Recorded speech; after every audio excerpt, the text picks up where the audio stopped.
warahmatullahi wabarakatuh.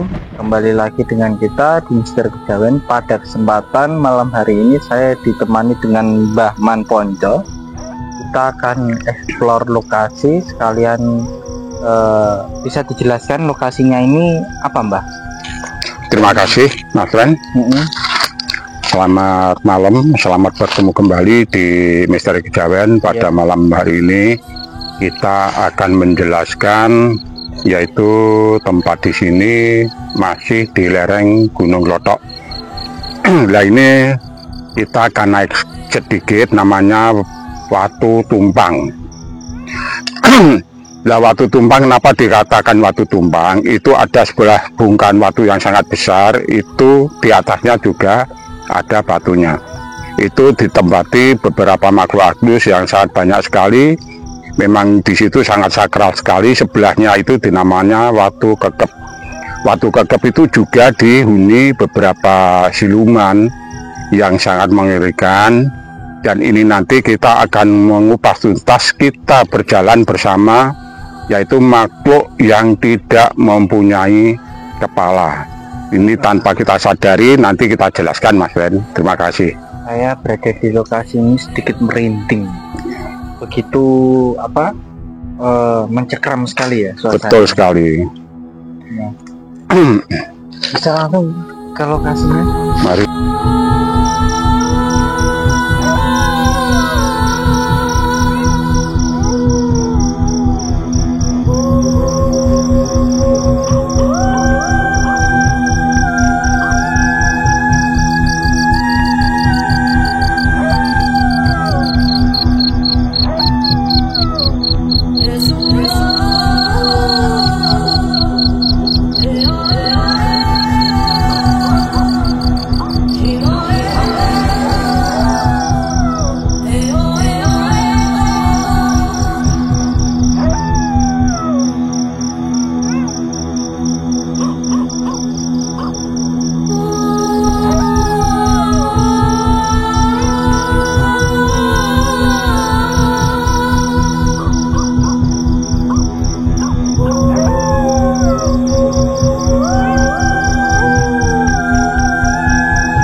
Ya, pada kesempatan malam hari ini Mbah Man Ponco, bisa dijelaskan apa yang akan kita bahas? Terima kasih, Mas Ren. Pada malam hari ini kita akan membahas, yaitu pengalaman kita yang berjalan bersama makhluk tanpa kepala yang tidak kita sadari. Ini akan kita ceritakan dan kita bahas, Mas Ben, ya. Terima kasih, Mas Ben. Ini akan kita mulai pada awalnya. Kalau dulu ya, itu memang kita pergi ke tempatnya kakek saya yang mau mempunyai hajat. Awal mulanya dari itu. Nah, kakek saya itu rumahnya di Sambanggi, itu perbatasan dengan Desa Mboro. Jadi tepatnya di sebelah timur LP Mboro. Di situ kita tidak sendirian, kita berempat, yaitu pertama paman saya yang nama Tumiran, yang kedua Pardi Tronjol, yang ketiga yang keempat yaitu Pak Sakinah. Karena di situ mau mempunyai hajat, kita beritu rame-rame, yaitu membantu untuk membuat terop, Mas Ren.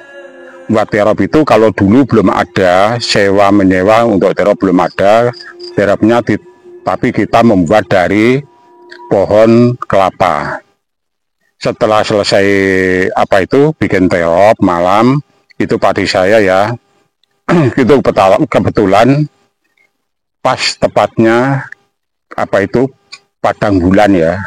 Jadi bulan itu akan padang. Setelah kita selesai itu dikasih puluran, tadi kasih makan, namanya puluran dulu ya. Dikasih makan, setelah makan kita karena tiap malam kita tidurnya di tempat Mbak Tayeb. Mbak Tayeb itu seorang paranormal yang ada di desa kami, tapi dia berdomisili di tengah-tengah Tegalan, tidak ada tetangga satupun. Kalau dari desa itu jaraknya kurang lebih hampir 1 kilo lebih, jadi 1,5 kiloan. Itu rumah Mbah Tayeb. Kebetulan kakek saya itu bernama Mbah Gentil. Setelah kita keluar dari Mbah Gentil bersama-sama mau ke tempatnya Mbah Tayeb, kebetulan 3 teman saya itu kan sudah besar semua, itu dia mau sekolah ya, sekolah paranormal, ceritanya apa seperti itu. Dan tanpa kita sadari, di depannya tadi sebelah timur LP itu ada sungai kecil, itu perbatasan Desa Banggi dan Boro. Kalau LP itu masuk Desa Boro, kalau sebelah timur sungai itu Desa Banggi.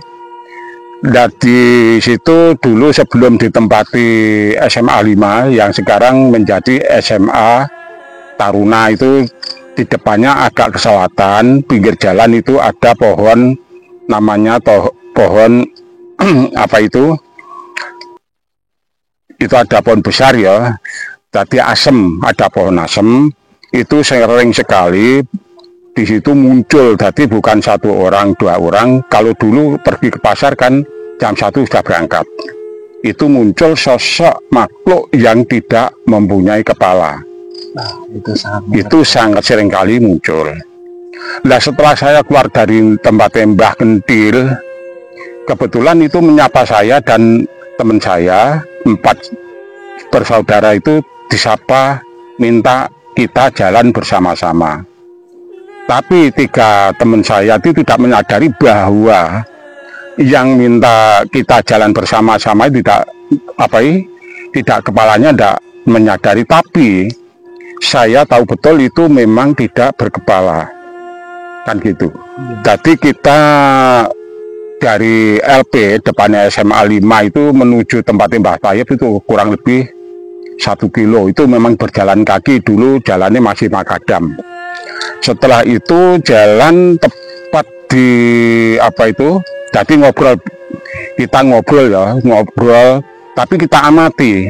Orang ini tidak mempunyai kepala, tapi kok yang bicara mana? Kan seperti itu. Ya, terus? Tapi yang bicara kan paman saya bersama teman itu, tapi saya kan diam, misalnya saya paling kecil. Setelah bicara panjang lebar, setelah di sebelah utara Universitas Kediri, tapi belum ada Unik dulu. Dulu masih merupakan Tegalan ya, Tegalan itu tamanannya ya macam-macam lah. Masih rungkut dulu sebelum ditempati Universitas Kediri. Nah di situ kan agak tidak rumput seperti lainnya ya. Jadi itu sangat jelas sekali. Di situ kita amati, ternyata kepalanya itu dicangking, rambutnya panjang. Jadi kita amati yang bicara itu Dicangking itu jadi dipegang, jadi bawah, gitu. Iya di bawah dipegang. Tapi mungkin itu penunjuk kepalanya yang di bawah itu, tapi yang jelas mulai leher itu tidak ada kepalanya, tapi kepalanya di bawah dipegang dengan tangannya itu tadi. Itu kita amati. Nah setelah di depan Unik, 3 teman saya itu baru sadar bahwa yang kita ajak jalan bersama-sama itu tidak punya kepala, karena kan kesinaran rembulan kan agak jelas kan gitu. Terkejut 3 teman saya, terkejut. Nah setelah itu makhluk yang tidak punya kepala itu mengajak mampir ke dulu belum ada kolam renang ya, sekarang yang tempati kolam renang itu. Tapi di situ dulu penghuninya namanya Mbak Seger.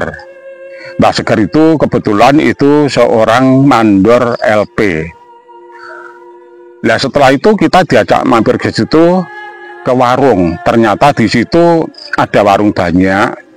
Itu warungnya kebanyakan penghuninya laki-laki. Setelah itu kita di situ makan bersama makhluk itu. Tapi setelah di situ ternyata makhluk itu penghuni Ndruwo itu bernama Jarwo. Jarwo itu penghuni warung, akhirnya kita makan, juga ngopi, juga apa itu, kalau saya masih kecil ya, jadi kalau 3 teman itu, kalau udah rokok ya, itu dulu masih apa itu lenteng W, jadi lenteng dewe, bukan bukan rokok jadi, bukan, jadi tengwe. Jadi yang bikin linteng itu dulu bukan ambrih, bukan, akan tetapi itu adalah sarung jagung atau kulit jagung, itu namanya klobot itu. Nah setelah itu kita ngobrol bersama-sama apa itu, akhirnya dijelaskan bahwa di situ memang sarangnya genderuwo di situ. Tapi yang pegang kendali di situ namanya Jarwo, seperti itu. Setelah kita ngobrol panjang lebar, akhirnya kita ke-4 orang sepakat ya melanjutkan perjalanan menuju tempatnya Mbah Tayib. Nah setelah kita berangkat tempatnya Mbah Tayib, di situ ada apa, di Gua Barong itu ada satu pohon yang sangat besar, itu yang dihuni oleh Mbah Benu. Kebetulan Mbah Benu itu dia duduk di sebuah buk ya, jembatan kecil, tapi kalau namanya, kalau dulu tempat saya buk ya, jembatan kecil, kurang lebih jembatan itu panjangnya cuma 2 meter, ketinggian 0,5 meter, tapi itu jembatan mati. Itu dia merokok, kebetulan rokok Mbah Benu itu tidak ada apinya gitu loh, dia ada apinya, terus akhirnya kan pinjam kita, minta api, Mas tolong saya minta apinya untuk apa ini, udut kan gitu. Nah setelah itu namanya Mas Parti Tronjol yang bawa korek kan dia, akhirnya apa itu udut itu korek dinyalakan. Setelah itu apa itu udutnya kan dinyalakan ya. Setelah nyalakan kita menuju perjalanan ke tempatnya Mbah Tayib. Memang Mbah Tayib itu dulu seorang paranormal yang terkenal.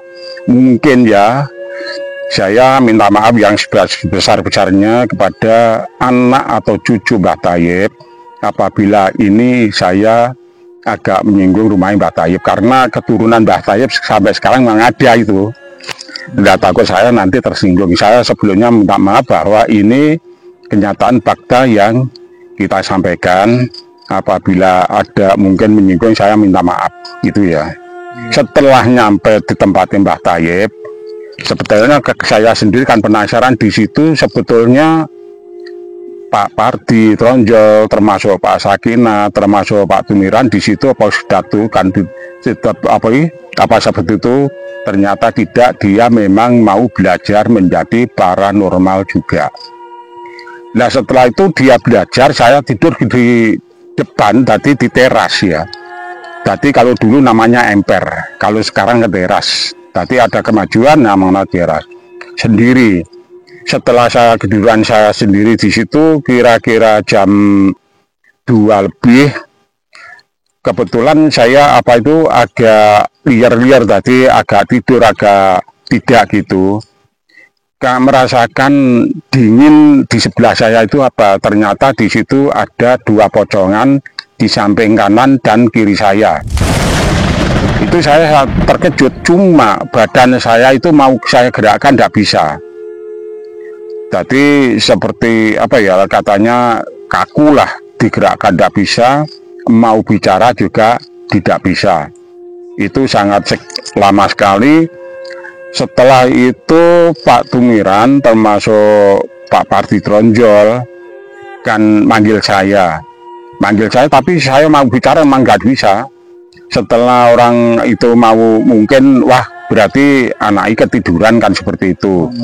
Nah akhirnya kan membuka pintu, tiba-tiba pocong itu pergi meninggalkan saya, seperti itu. Tadi pergi. Setelah saya dibangunkan, saya setelah itu cerita sama ketiga paman saya, termasuk teman-temannya paman saya tadi, termasuk Mas Tronjol Parti, termasuk Pak Sakinah itu tadi. Akhirnya saya cerita. Nah setelah saya cerita, saya disuruh masuk sama Mbah Tayyib. Mbah Tayyib itu akhirnya cerita juga. Memang itu sering sekali terjadi di situ.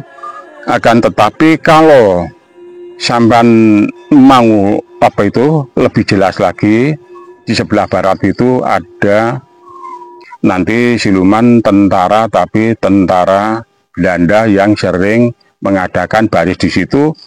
Akan tetapi Mbak Tayyib pesan itu setiap malam Jumat kurang lebih pukul 12.30 ke atas itu pasti muncul. Ya setelah itu gimana? Akhirnya Pak Pardi Tronjol, termasuk Pak Sakina, termasuk Pak Tumiran, sing paman saya aslinya kan Pak Tumiran ya, kan penasaran ingin membuktikan benarkah yang disampaikan Mbah Tayyib tersebut.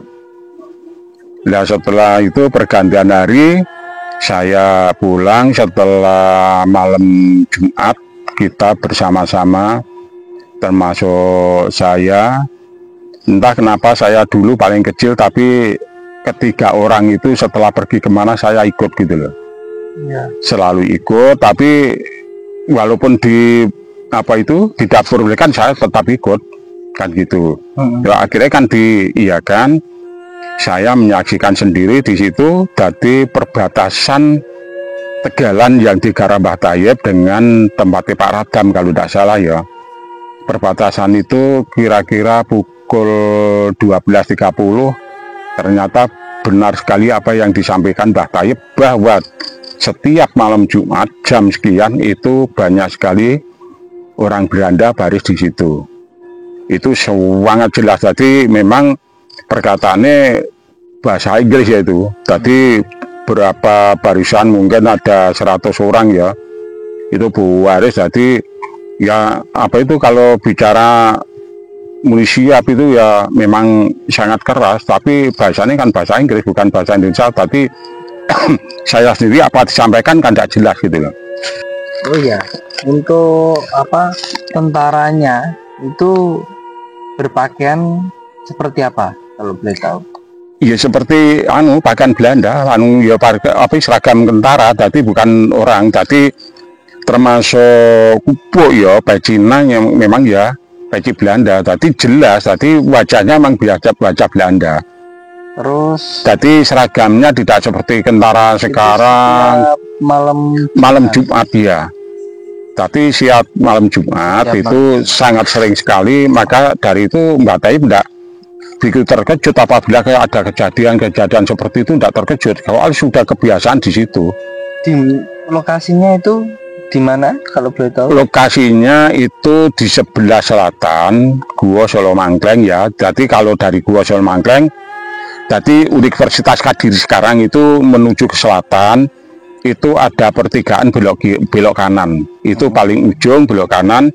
Di situ rumahnya kanan jalan. Nah di situ memang tidak ada air, tidak ada sumur. Dulu Pak Tumiran, ya berhubung carinya air agak kesulitan, disuruh untuk menggali, dibikin sumur. Ternyata sampai 30 meter lebih airnya tidak bisa keluar. Nah kenapa kok nggak bisa keluar? Ya mungkin sumbernya terlalu dalam ya, kan terlalu dalam. Apa mungkin mencari lokasi untuk sumber itu kurang pas, kita kan tidak tahu. Tapi sampai kan sekarang kan enak ya, sekarang kan ngebor lain dan sebagainya, kan dulu kan digali untuk sumur. Jadi dulu malah Pak Tumiran itu bawa cublek. Jadi cublek itu lampu kecil, tapi minyak tanah dulu ya. Jadi melihat kalau dilihat dari atas kan tidak kelihatan. Tadi bawa jublek, namanya jublek, tadi lampu kecil bawa turun, tadi disawang dari atas kan kelihatan. Jadi mungkin Saman sendiri belum tahu ya cara bagaimana cara membuat sumur, kan seperti itu. Jadi dulu kalau kita cara membuat sumur itu pakai kerenjang ya, itu untuk mengangkut tanah ke atas. Tapi itu dipakai tambang, nanti diisi langsung digerek ke atas. Tadi bukan terek tapi diputar ya. Jadi akhirnya tambangnya kan ngukel gitu loh. Iya. Kan itu. Tapi sing atas memang ada. Memang Pak Tumiran itu spesial membuat sumur dulu waktu dia masih hidup itu. Untuk kengeriannya itu selain tentara yang hadir di saat malam Jumat, yaitu tentara Belanda ya, Iya. Laman Ponco, apalagi untuk Selain tentara itu kan berpilah-pilah ya. Jadi yang sebelah barat sebetulnya Mbak Tayyip di situ kan menunggu apa itu makam Cina, tadi Bong Cina sebetulnya kan itu. Jadi menunggu makam Bong Cina, akan tetapi dia dikasih garapan di situ gitu loh. Maka dari itu dia mendirikan rumah di situ. iya. Nah selain apa itu tentara Belanda yang berbaris di situ itu memang sangat sering sekali bermunculan berjenis pocong. Itu sangat sering sekali. Tapi tempatnya berbeda dengan pasukan Belanda itu tadi. Jadi tempatnya pocong itu agak ke selatan, tapi sering sekali ke tempatnya Mbah Tayyip. Biasanya itu di depan pintu. Itu dulu apa itu ada pohonnya apa itu mangga, itu kan banyak tanamannya mangga kan banyak tempat di Mbah Tayyip ya. Memang di situ Mbah Tayyip sangat sendirian, tadi tidak tadi anak-anaknya itu kalau tidak salah singkut cuma satu kalau tidak dua. Jadi Mbak Tayyip kan punya dua istri itu, yang ikut itu istri yang tua, yang istri muda itu di Desa Mboro itu apa itu mendapat sebelah timurnya Universitas Kadiri. Itu yang di apa yang kita ceritakan waktu di tempatnya Mbah Tayyip. Nah setelah itu gimana? Setelah itu kita di lain hari ya, ini sudah di lain tahun lah hitungannya, bukan ya. Di lain tahun kita itu mempunyai teman-teman dari masa ABG itu ya. Masa ABG tadi pengalaman kita di tempatnya Mbah Tayyip, akhirnya kita akan cerita sama teman-teman. Nah pada umumnya kalau orang desa kami dulu rumahnya kan jarak agak jauh ya, 50-100 meter barusan ada rumah kan seperti itu. Nah setiap warga kami pergi ke pasar itu pasti di atas jam 1 atau jam 2 itu sudah berangkat ke pasar. Ya. Nah maka dari itu di desa kami itu memang sangat banyak sekali siluman-siluman yang sering bermunculan di situ. Itu sangat sering sekali. Tapi macam-macam ya, seperti pocong, seperti siluman, gunung plecek, pokoknya banyak ya.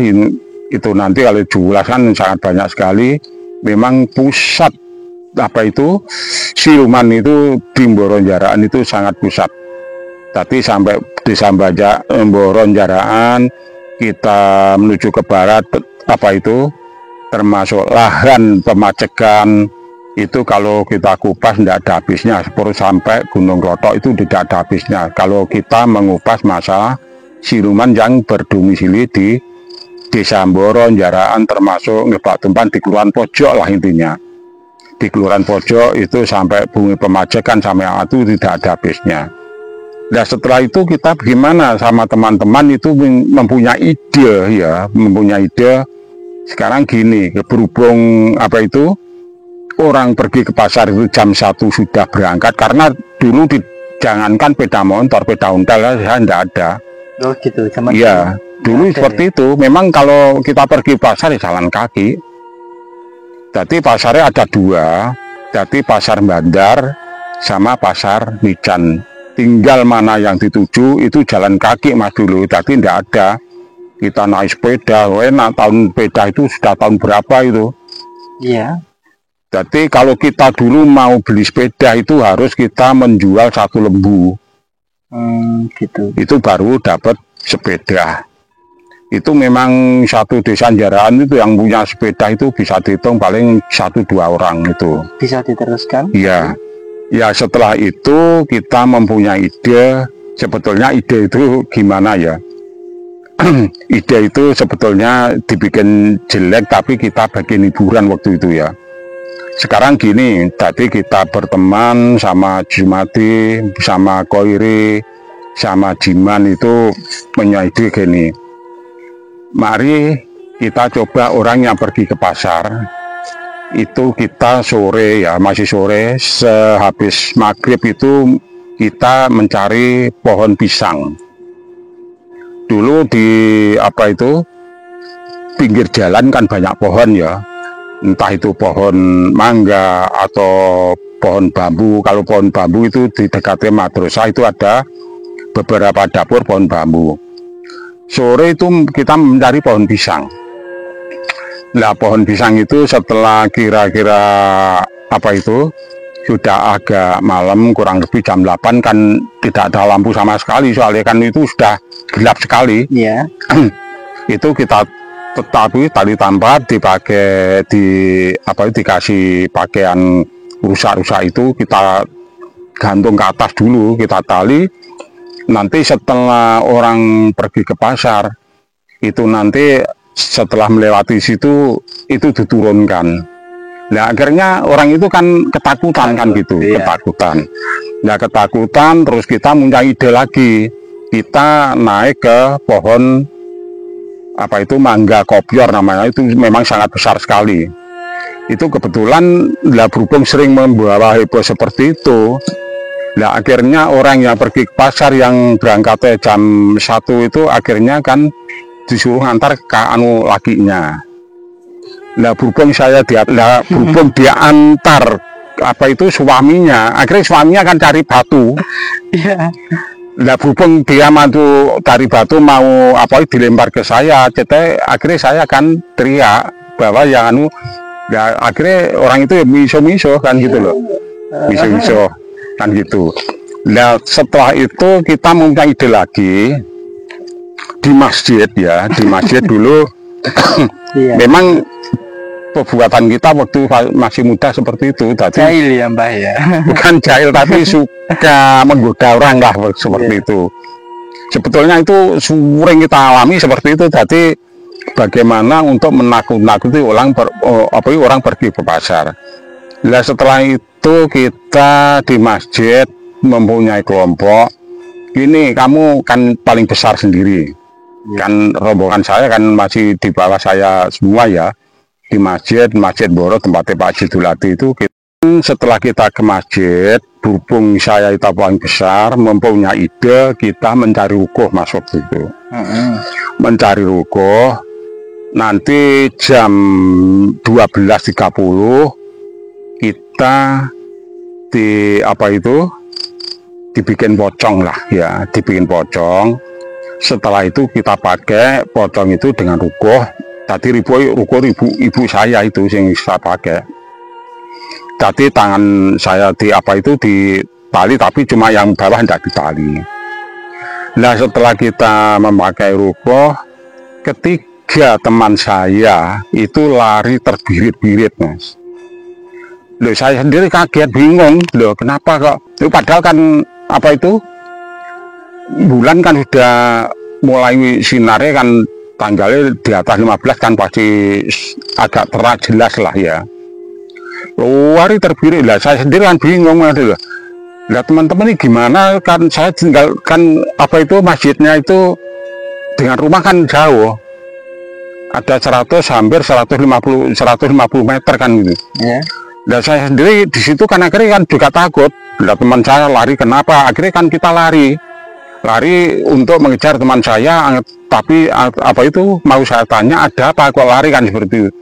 Dan saya mengejar itu larinya bukan makin kendor tapi makin kencang.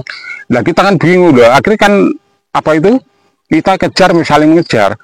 Nah, setelah saya menengok, tanpa kita duga bahwa di belakang saya itu ada dua pocong, Mas. Nah, saya makin gemetaran seperti itu loh. Ya. Jadi inilah akhirnya pocong bertemu pocong, tapi pocong asli dan pocong tidak seperti itu. Nah, setelah itu kita akhirnya kan dobro di situ, soalnya sangat takut ya. Nah, pocong itu Mbah Man Ponco sendiri. Saya sendiri waktu itu, yang paling besar kan saya. Ya. Lah ketika teman saya itu lari entah kemana wis saya kejar kan, begitu saya lari pocongnya kan mengikuti saya terus kan itu loh. Tapi tanpa saya sadari setelah kita menengok ke belakang, ternyata di belakang saya ada 2 pocong yang mengikuti saya. Nah setelah itu saya kan langsung duduk gitu loh. Karena memang sangat ketakutan. Nah itu kedua pocong tidak beranjak dari situ. Nah saya ingat apabila kita diikuti pocong, kalau lari jangan ke depan, kita mundur gitu loh mas. Akhirnya kita memberikan diri, akhirnya kita berdiri, kita menghadap ke pocong, tadi ada hadapan mas. Akhirnya kita jalani mundur, bukan maju. Kalau dia maju, dia gitu maju, tapi kita mundur, dia tidak mundur gitu. Jadi saya ingat, jadi waktu kakek saya dulu ya, kakek saya Mbah Rajimin kan pernah menyampaikan, kalau sebab ada seperti ini, jangan sekali-kali kamu melanjutnya ke depan, harus mundur. Dibalik tadi kita dapetan mundur, lah dia ternyata setelah kita buktikan benar, kita ke belakang ya, jadi tetap menghadap ke pocong tapi ke belakang. Kan tidak bisa cepat, tapi ternyata dia pun ikuti ke belakang. Jadi jika akhirnya kan jauh gitu loh. Jadi kita belakang, pocongnya juga ke belakang, kan seperti itu. Itulah pengalaman yang kita sampaikan. Mungkin ada kurang lebihnya, saya minta maaf. Ini kita mengupas tuntas bahwa pengalaman yang pernah kita alami seperti apa, seperti itulah. Jadi faktor utama adalah kita pernah berjalan dengan makhluk yang tidak mempunyai kepala. Itu sangat jelas sekali. Setelah kita amati, kita bicara berbincang-bincang, ternyata kepalanya di bawah dengan tangan tadi yang dipegang rambutnya kan panjang. Itulah yang pernah kita alami, seperti apa yang kita sampaikan, bahwa kita pernah mengalami tidur dengan pocong di rumah Mbah Tayyib tersebut, seorang paranormal. Maka dari itu kita sebelumnya minta maaf kepada keluarga Mbah Tayyib apabila ini kita kupas, bukan kita menyinggung aku, tidak. Ini kita menceritakan apa adanya. Mungkin warga Mbah Tayyib yang masih ya, 3 teman saya yang kita sampaikan mungkin semua dia tahu siapakah Mbah Tumiran, siapakah Mbah Pardi Tronjol, dan siapakah Mbah Sakinah. Mungkin itu masih ingat betul ya. Oke. Terima kasih Mas Ren. Ya, untuk teman-teman terima kasih telah mengikuti kita dari awal sampai akhir. Itulah yang disampaikan oleh Mbah Man Ponco. Semoga malam hari ini malam yang sangat bermanfaat ya Mbah Man. Betul sekali. Nah, tetap semangat, jangan lupa ikuti channel kita, tetap like, comment, subscribe, dan tekan tombol lonceng agar notifikasi muncul di beranda kalian saat kita membuat video. Jika ada salah kata dari saya dan tim, baik pun Mbah Man Ponco, saya minta mohon maaf yang sebesar-besarnya. Nah, tetap support kita di Misteri Kejawen. Terima kasih.